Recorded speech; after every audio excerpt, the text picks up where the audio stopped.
The war was over. Westeros was broken, and so was Tyrion Lannister. He had seen too much death, too many lies. King's Landing had burned under the fury of Daenerys and her dragon. Jon Snow had walked away into the snow-covered woods, and the Iron Throne had melted into nothing but memory. Tyrion, once the clever lion of House Lannister, was now a prisoner of peace, a man with no family, no power, and no reason to stay. But Tyrion wasn't the kind of man to rot in silence. Not forever. So when a ship from Essos docked at King's Landing, captained by a wealthy merchant who owed Tyrion a favor from years ago, he took it as a sign from the gods, or at least from the wine gods he prayed to most. Tyrion left Westeros, behind with nothing but a sack of gold, a worn map, and his sharp tongue. He sailed east, past Pentos, past Volantis, further than he had ever been. He wasn't looking for a throne. He wasn't even looking for revenge. He just wanted a place where his name didn't come with a curse. But fate had other plans. In the free cities of Essos, Tyrion found whispers of rebellion. Small cities tired of being ruled by cruel trade lords. Forgotten people, too weak to fight, but hungry for change. And Tyrion, with his sharp mind and sharper tongue, saw something familiar. A broken world. One that needed rebuilding. He landed in a city called Celeris, where the old nobles had been slaughtered during a slave revolt. The city was rich in wine, silk, and silver, but it had no real leader, just gangs and chaos. Tyrion saw opportunity. He walked into the broken palace with a bottle in one hand and a speech in the other. "Ladies and gentlemen," he said to the city's frightened merchants and scarred warriors, "I've seen what happens when mad kings rule, and I've seen what happens when nobody rules. Both are disasters. What you need is someone who doesn't want power, but knows how to use it." They laughed at first. A dwarf from Westeros? A drunk who spoke in riddles? But Tyrion had gold, and more importantly, he had ideas. He paid mercenaries to guard the streets. He set up fair trade among the markets. He gave power to the guilds, and slowly the city started breathing again. People began calling him Lord Tyrion. And then someone, half-jokingly, said the words that would change everything. "You should start your own house." At first, Tyrion laughed. What would I call it? House Lannister II. But that night, sitting alone with a goblet of deep red wine, he thought of all the blood the lion's name had cost. His father, Tywin. His sister, Cersei. Even Jaime, the only one who ever showed him love. The lion was proud, yes, but it was cursed. He needed something new, something born not from gold or war, but from ashes. He dipped a feather into ink and scratched a new sigil onto parchment. A silver goblet, half full, with a single flame rising from it. His house motto, "Truth in ash, strength in wine." Thus House Ashwyn was born. A new name, a new sigil, a new life. But the East was not so easy. As Celeris began to rise under Tyrion's rule, the nearby city of Valisar grew jealous. Its high commander, Marduk of the Iron Spears, saw Tyrion as nothing but a foreign snake twisting his way into power. Marduk sent spies into Selhoris, spreading rumors that Tyrion was building a new empire, that he wanted to rule all of Essos. Tyrion, of course, had no such plans. Not yet. But the rumors caught fire. Mercenaries began switching sides. Nobles sent letters in secret, and coins started flowing toward Tyrion's city. And with coins came enemies. One night, a masked assassin slipped into the palace. He crept through the halls like shadow and poison. But Tyrion had learned from Varys long ago. A wise man never sleeps without protection.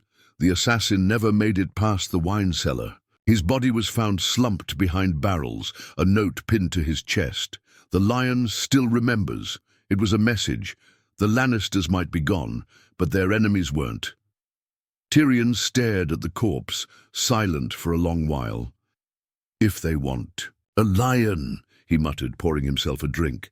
I'll show them a lion that drinks fire. But he knew something deeper. Building a house wasn't about sigils and mottos. It was about blood and war and loyalty, and he would need all three. So Tyrion sent out ravens, not to Westeros, but to the shadows of Essos. He reached out to forgotten warriors, ex-slaves, former Kingsguard, outlaws, and sellswords, people like him, people who didn't belong, and they came. By the end of the year, House Ashwyn was no longer a joke. It was a growing force, but it wouldn't be long before someone tried to burn it down. Selleris smelled different now.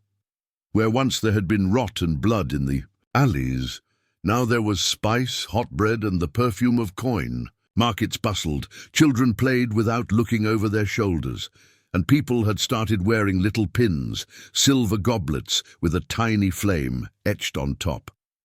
The mark of House Ashwyn. Tyrion watched it all from his tower window, wine in hand, feet up on the table. For a moment he almost believed he had done something good, almost, but power never came clean. It came soaked in compromise.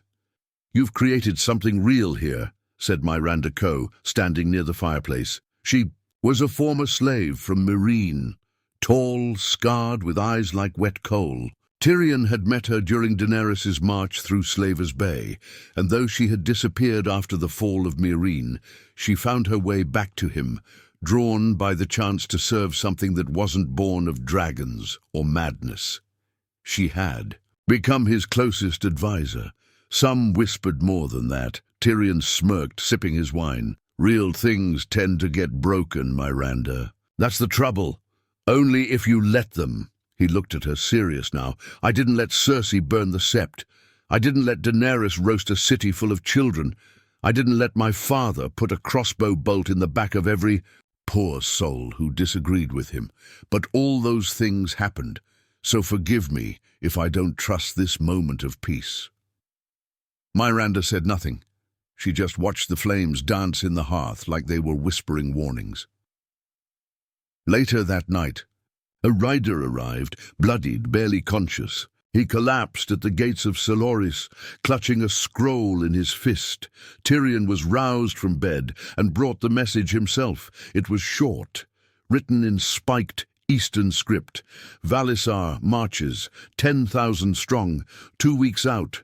Marduk leads them. He means to take your city and your head." Tyrion read it twice, then again, slower. "Well," he muttered, "there goes breakfast." The council was summoned before dawn. Tyrion sat at the head of the long marble table, a seat carved from broken stones of the old palace. Myranda stood at his side, while captains, trade lords, and guildmasters filled the rest. "They want to destroy everything we've built," he began, voice calm. "Why? Because they hate the idea that something better can come from outside their power. Because they fear a man who drinks too much and talks too clever. And because they think I won't fight back." A young commander stood up. His name was Cavan, once a second blade in the Golden Company, now sworn to House Ashwyn. "We can meet them on the riverbanks, dig in and bleed them dry. Their armies slow, bloated. Valisar soldiers are spoiled." Tyrion nodded slowly. "Spoiled or not, 10,000 soldiers marching through your streets is still a problem." "What if we buy them off?" asked a merchant. "Offer Marduk gold. Tell him Selloris isn't worth the blood." Tyrion chuckled. "I'm not handing my house over like a wine cup in a tavern. We didn't come this far to roll over." There was silence. Then Myranda spoke. "There's another way, a darker one." Everyone turned toward her. "Marduk's army marches through the Daughters' River Valley," she continued. "Narrow paths, old mines, places only ghosts travel now. What if we make the land fight for us? What if we bleed them before they ever see our gates?" "You mean traps," said Cavan, eyes lighting up. "Sabotage." "I mean fire," she said, "and stone, and fear." Tyrion grinned. "Now you're speaking my language." For the next week, Selloris became a forge of war. Tyrion, once mocked for his books and jokes, became the architect of strategy. He remembered the Blackwater. He remembered how wildfire had turned kings into ash. He didn't have dragons, but he had wit, and fire was cheap. Mines were filled with pitch and oil. Narrow passes were rigged with rocks and hidden blades. Scouts were sent to harass and mislead the enemy, and from the shadows Tyrion spread false rumors that Celeris had joined with Volantis, that a second army was waiting upriver, that Marduk's own commanders were plotting to betray him. Psychological warfare. A game he'd learned in Westeros, but now played for his own banner. 10 days later, smoke rose in the distance. The army had arrived. From atop the eastern walls, Tyrion watched the dust clouds grow. "So many men," he whispered, "and still not a single brain among them." The first scouts hit the mines that night. Screams echoed through the valley. By morning the supply wagons were burning. By noon their water had run dry, poisoned by a spy weeks before. By sunset, Marduk's war drums were silent. Tyrion stood before his people, not in armor but in wine-stained robes. "This is our moment," he said. "We will not fight because we are many. We fight because we are right, because we have built something worth protecting, not with fear, but with fire." And so began the siege of Celeris, not a battle of swords, but of patience, of tricks, and slow death. Tyrion didn't just defend his city, he humiliated Marduk, and in the taverns of Essos, in the ships that sailed to Karth and Yunkai, in the whispers of slaves and noblemen alike, a new tale was born, the dwarf who made giants. Kneel, but in victory a darker shadow grew, because across the sea someone else had heard of House Ashwyn. The fires still burned for 3 days after the siege of Celeris ended.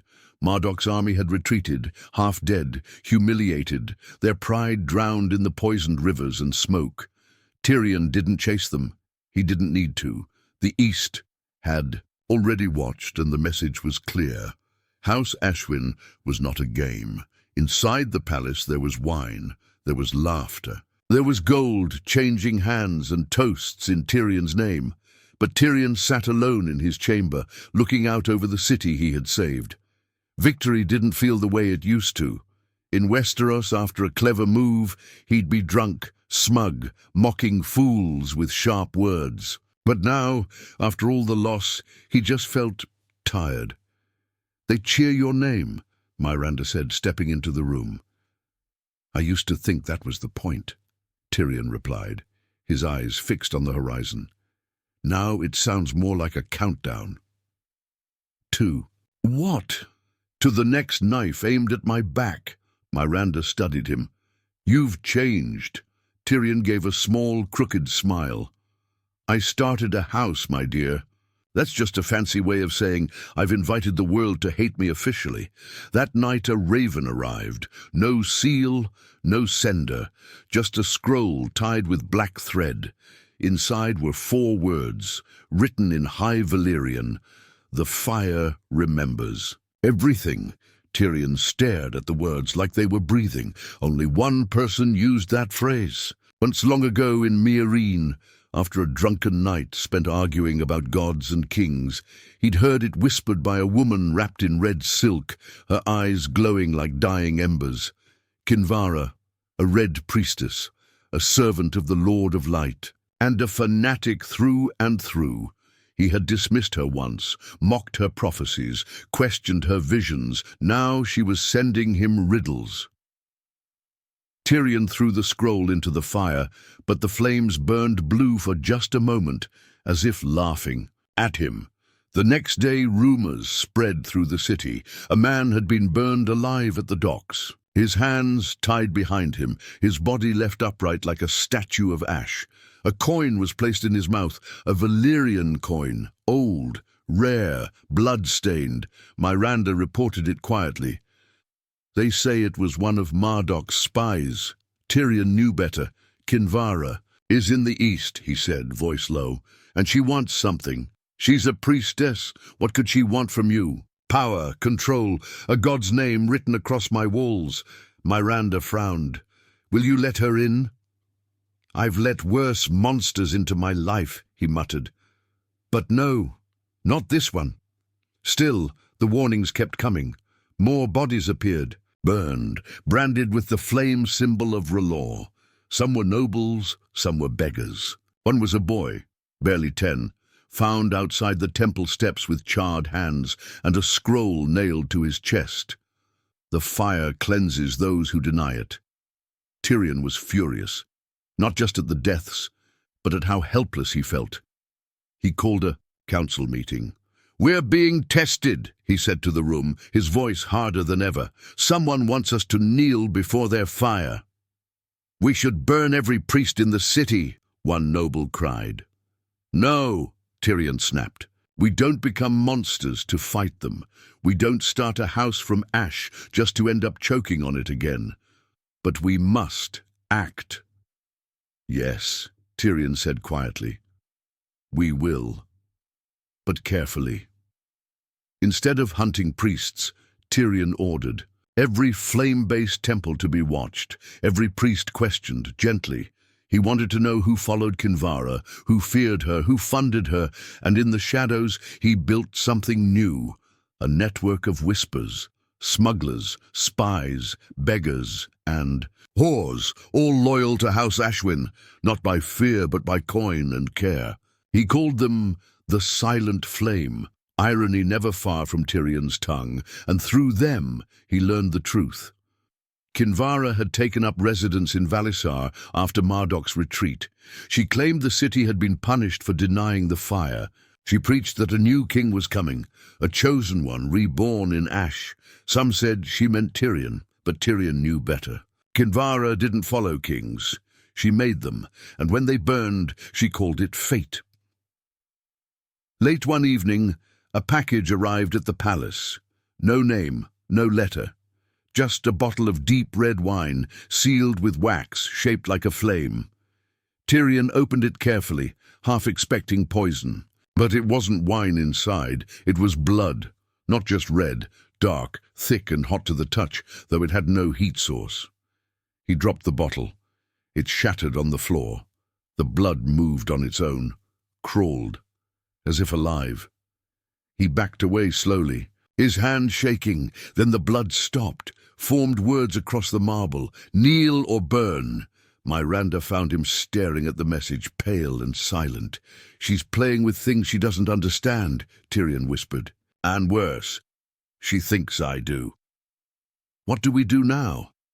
Tyrion looked around his chamber, the city outside glowing with lamps, his banners fluttering with pride, and the weight of his house pressing down on his shoulders. "I think," he said slowly, "it's time we reminded the East that I'm not some puppet made of wine and wit." He turned toward Miranda, his voice steady now. "Summon the captains.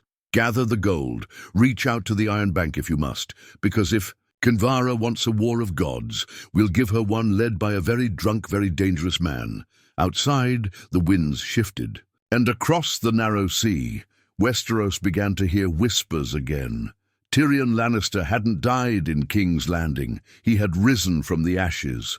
War doesn't always begin with swords. Sometimes it starts with whispers in a tavern, a missing shipment, a look exchanged across a council table.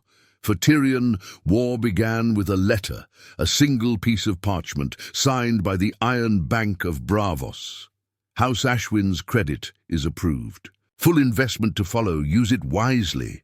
It was more dangerous than any sword. Tyrion had gold now, real gold, enough to hire fleets, armies, spies and bribes, enough to build more than a house, enough to build a kingdom. But the more he gained, the more he became a target.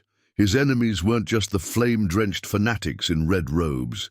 They were the merchants of Volantis, the surviving lords of Valisar, and even former allies in Celeris, who had smiled too long and bowed too low. Miranda warned him. "The richer you become, the more people will try to carve pieces from you. They'll smile while they plan your funeral, Then I'll throw them the kind of funeral that comes with fire and music, Tyrion replied, swirling wine in his cup. Still, he was careful, always careful. He poured money into his city's defenses, not just walls and weapons, but hearts and minds. He raised orphan boys into squires. He gave land to ex-slaves and titles to those who had never tasted nobility. He created loyalty where others had created fear, and people began to believe in House Ashwin, but belief has a price. One morning, the palace awoke to news that sent a shiver through every hall. The temple of Ralla in Celeris, the last major one still standing, had burned to the ground overnight. The flames had been unnatural, blue-white, silent and cold. 40 worshippers died inside. No one claimed responsibility, but everyone looked to Tyrion. At first, he denied it. Of course he did. Burning a holy temple. That wasn't his style. Even his enemies deserved a chance to be wrong out loud, but the city didn't care. Nor did the priests. Kinvara and Valisar responded not with words, but with fire. 3 of Tyrion's envoys riding north to form a trade alliance were captured. Their bodies were sent back in crates, skinned and wrapped in black cloth, each marked with a different word: liar, drunk, heretic. Tyrion opened the last crate himself. Inside was the head of Cavan, his military commander, the same man who had led the sabotage against Marduk's army. Tyrion didn't scream, didn't cry, he just drank, and when he was done, he ordered something no one expected. "We're going to Valisar," he said. Myranda stared. "You want to attack her city?" "I want to look her in the eyes," Tyrion replied, "and let her know the fire doesn't scare me." So he prepared. He gathered his army, not vast, but clever. He called in the Iron Bank's promise and hired 2,000 unsullied, stripped of their old loyalties, now wearing ash-grey armor with silver goblet crests. He paid assassins from Lys, spies from Korth, and even brought a witch from the Far East who claimed she could steal voices and wear faces. "Just in case," Tyrion said with a smirk. Myranda led the diplomatic wing, women and men trained. To speak, bargain, lie. They would enter the city first, under the cover of a trade deal. Tyrion would follow behind, but the gods had other plans. When they reached the outer gates of Valisar, they found them wide open. No guards, no archers, just silence. The streets were empty, the buildings untouched. No smoke, no battle, no signs of violence. "It's a trap," Myranda whispered. "Of course it is," Tyrion said. "But it's also an invitation." He entered the city with only 10 guards against every warning. They found Kinvara waiting in the central plaza, a massive square where slaves were once sold, now turned into a glowing red temple. She stood in the firelight, robes untouched by heat, her hair shining like flame. "Lord Tyrion," she said, smiling as if they were old friends, "you've come far. I've had better welcomes. You burned my temple." "I didn't," he said, "but you didn't cry over it either." He stepped closer. "What do you want, Kinvara? What's the game?" She studied him. "You've built something from ash, just like I once said. You survived dragonfire, betrayal, exile. You've become more than a Lannister." "I'm not a god," Tyrion said flatly, "but people believe in you. That's enough." She gestured toward the city. "Valisar is yours. I offer it freely, but only if you accept the flame." Tyrion laughed once, bitter and low. "I built my house from truth and wine. I don't need magic, and I don't bow to gods who burn children." Kinvara's smile didn't fade. "Then you'll burn too." At that moment, every brazier in the square erupted in flame. Her followers appeared from the shadows, eyes glowing, chanting in tongues older than Valyria itself. Tyrion raised his hand and gave the signal. The witch from the east stepped forward, removed her face, and Kinvara stared at her own reflection. The crowd gasped. Chaos exploded. Smoke bombs, arrows, screams. The Unsullied surged from hidden tunnels beneath the plaza. Kinvara's followers fled. Her magic flickered, shaken by the sight of her doppelganger. In the confusion, Tyrion disappeared. He didn't stay to fight. He never had to. By nightfall, Kinvara had vanished. Valisar had fallen without a war. And every temple in the city now bore the silver goblet of House Ashwin, lit not by fire, but by lanterns of soft, flickering light. Tyrion returned to Soloris 2 days later, exhausted. He had won. Again. But victory had changed. There was no cheer in his voice now, no joy in his whine. He stared at the new map on his table, a map that now showed 2 cities under his sigil. And far away, in the shadows of old Valyria, a raven flew, carrying word of a man who was building a kingdom in the ruins of gods. The streets of Soloris no longer whispered, they sang. Children painted the goblet and flame on walls. Sailors carved the Ashwin sigil into their hulls. Poets recited verses about the dwarf king, and tavern songs spoke of the man who beat a priestess at her own game. Tyrion's name was no longer a shadow of shame. It was a symbol. But Tyrion Lannister had always known, the higher the throne, the sharper the knives beneath it. "I've become what I used to mock," he muttered to himself one night, looking into a mirror. A man with too many titles and not enough friends. His eyes were tired, his hair greyer. The wine no longer comforted, it dulled, and even Miranda noticed it. "You're not sleeping." "Sleep is for fools or corpses," he said. "And I'm not yet either." Still, something felt wrong. Not just the weight of power, but the feeling of being watched. He felt it in his bones. It started small, a dead raven on his balcony, a blade left in the garden, soaked in Lannister red, a coin from Westeros tucked into his cloak, and with the face of Robert Baratheon scratched out. Then came the dream. He stood in the throne room of King's Landing, alone. The Iron Throne was gone. In its place stood a goblet, melted, twisted, and dripping with blood. Behind it, Jaime stood in golden armor, half his face rotted, the other half burning. "You built a house from ash, little brother," Jaime said, voice echoing.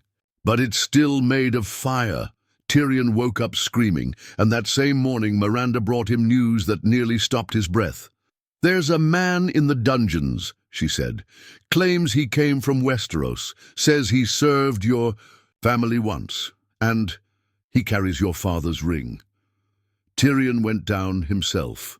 The man was broken, face burned, hand missing, but his eyes were sharp. "I know you," Tyrion said slowly. "You were a Lannister guard, the one who guarded the Hand's Tower." "Aye," the man rasped. "Name's Bormund. I fled after the fall of the Red Keep. I've been hiding ever since." "And why now?" "Because I saw something. In Old Town. Something that's coming for you." Tyrion raised an eyebrow. "Do go on." Bormund leaned forward. "Your sister's not dead." The silence in the room went cold. Tyrion didn't speak. She was pulled from the rubble by a group calling themselves the Silver Flame. Mercenaries, fanatics, said they had orders from a Lion Reborn. They took her across the sea. Tyrion laughed bitterly. "Cersei, alive, please. If anyone could crawl out of death just to make my life worse, it's her." "She's not the same," Bormund whispered. "There, and calling her the Mother of Fire, and she's coming for you." Tyrion stood there, frozen. Then he poured a full glass of wine and threw it against the wall.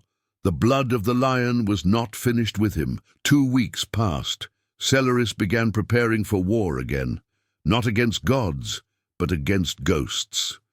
Tyrion doubled the city watch. He banned all ships from Westeros unless inspected. Miranda coordinated spy networks across the free cities, looking for any sign of this silver flame. And Tyrion changed. He became more distant, sharper. Every decision cut quicker, every sentence more weighted. Even his jokes were slower, more bitter. He stood on the balcony of the palace one night, watching the city sleep beneath the stars. Miranda joined him quietly. "Do you believe it?" she asked. "That Cersei still lives?" "I once saw a man survive grayscale and dragonfire," Tyrion said. "So yes, I believe the gods have a very sick sense of humor." What would she want now? Power, vengeance, or just to ruin what little peace I've built? Miranda stepped closer. "Then we fight her, like the others." Tyrion shook his head. "You don't fight Cersei," he said. "You outthink her. You stay 2 steps ahead. Or she wraps you in gold and sets the world on fire around your corpse." Miranda reached out and took his hand. "You're not that man anymore. You've changed." Tyrion looked at her, eyes tired. "Yes, and that's what scares me most." Then came the fire. It happened during a feast, one meant to celebrate a new trade deal with Tyrosh. Hundreds filled the grand hall, music, food, laughter, and then, boom, an explosion ripped through the western wing. Flames burst up like a dragon's breath. Smoke filled the halls, screaming, panic. Assassins followed, faces painted in silver. Blades burning with oil. They weren't there to kill randomly. They were looking for Tyrion. He fought like a cornered wolf, a dagger in one hand, goblet in the other. Miranda stood beside him, blade wet with blood. The Unsullied swarmed the attackers, but they kept coming. One got close, too close. "Your sister sends her regards," he hissed, before Tyrion shoved a knife through his throat. The attacker wore a lion pendant, not Ashwin, Lannister. By dawn, the fires were out, 40 dead, the western tower destroyed. The palace had been breached, and the message was clear. She was coming. Tyrion stood in the ruins, blood on his hands, staring at the Lannister pendant. He clenched it in his fist. "I buried you once, Cersei," he whispered. "But next time I'll make sure there's nothing left to dig up." And for the first time in years, Tyrion Lannister, not Lord Ashwin, not the clever dwarf, not the King of Whispers, felt the fire inside him roar again. But this time, it wasn't wine that warmed him. It was war. Silhoris did not sleep anymore. After the palace fire, after the bodies, after the lion medallions soaked in blood, no one laughed in the streets. No songs were sung. The banners of House Ashwin still flew, but they felt heavier now. Like they were holding back a storm. Tyrion sat in his chamber with the city's map stretched out before him, every inch marked in red, every gate watched, every ally counted and doubted again. He hadn't eaten in days, hadn't touched wine in longer. Even his hands trembled, because she was coming, Cersei, not a ghost, not a rumor, real, alive, twisted by whatever dark force had pulled her from the rubble and turned her into this new monster. The Mother of Fire. He had seen the ships just hours ago, 3 dozen, bearing crimson sails and a silver lion sigil. Unlike any Westerosi heraldry, the silver flame, her army, how, he whispered to no one. "How did she crawl back from hell just to take mine?" Miranda entered quietly. She'd barely slept either. Her face was drawn, her blade never far from her hand. "The fleet lands in 2 days," she said. "We're outnumbered, outgunned, but not outsmarted," Tyrion chuckled dryly. "That sounds like something I'd say, right before I got everyone killed."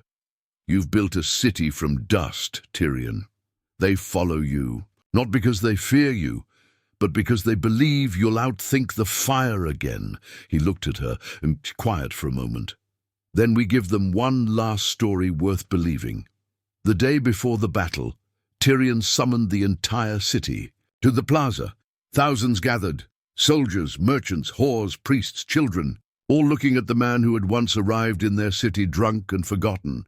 He stood atop the burned steps of the old palace and spoke, his voice louder than it had ever been.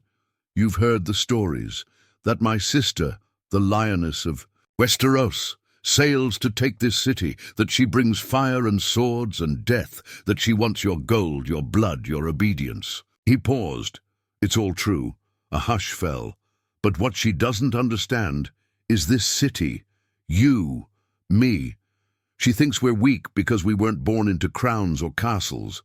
But she doesn't know what it means to build something from nothing, to earn loyalty, to create hope where only fear lived. He stepped down, walking among the crowd.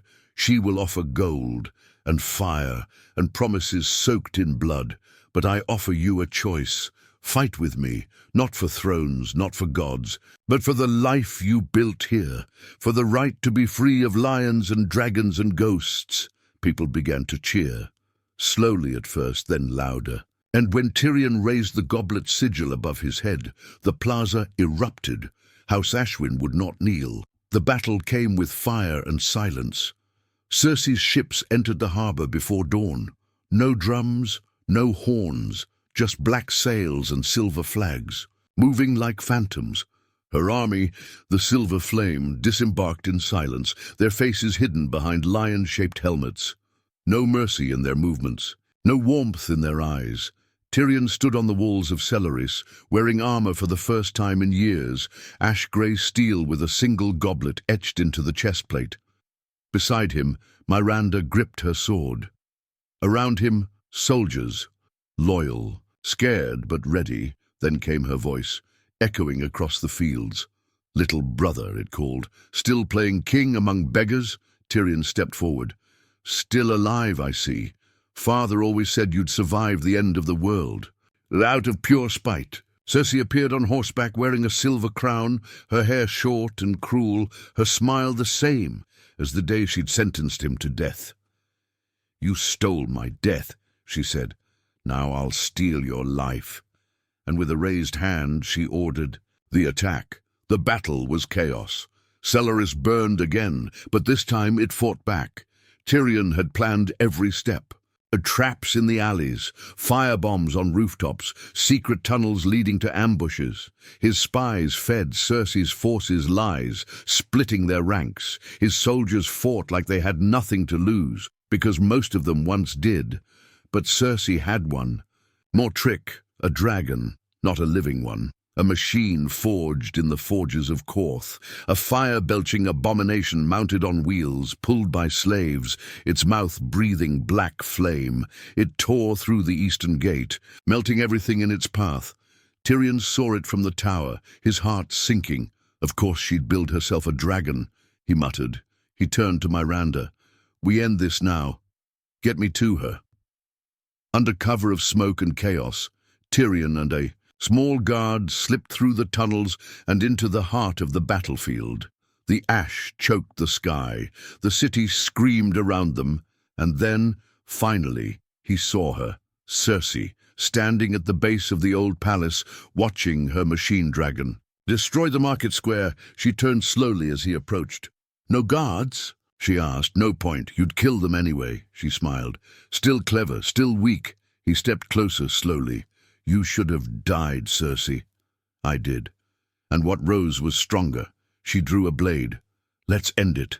The fight was fast, brutal, no honor, no style. She slashed, he ducked, he stabbed. She screamed. They circled each other, old wounds bleeding with every movement. Cersei cut deep into his side. Tyrion shoved her back, coughing blood. She lunged for the kill, and he whispered, "Jaime wouldn't have wanted this." She froze. Just for a second.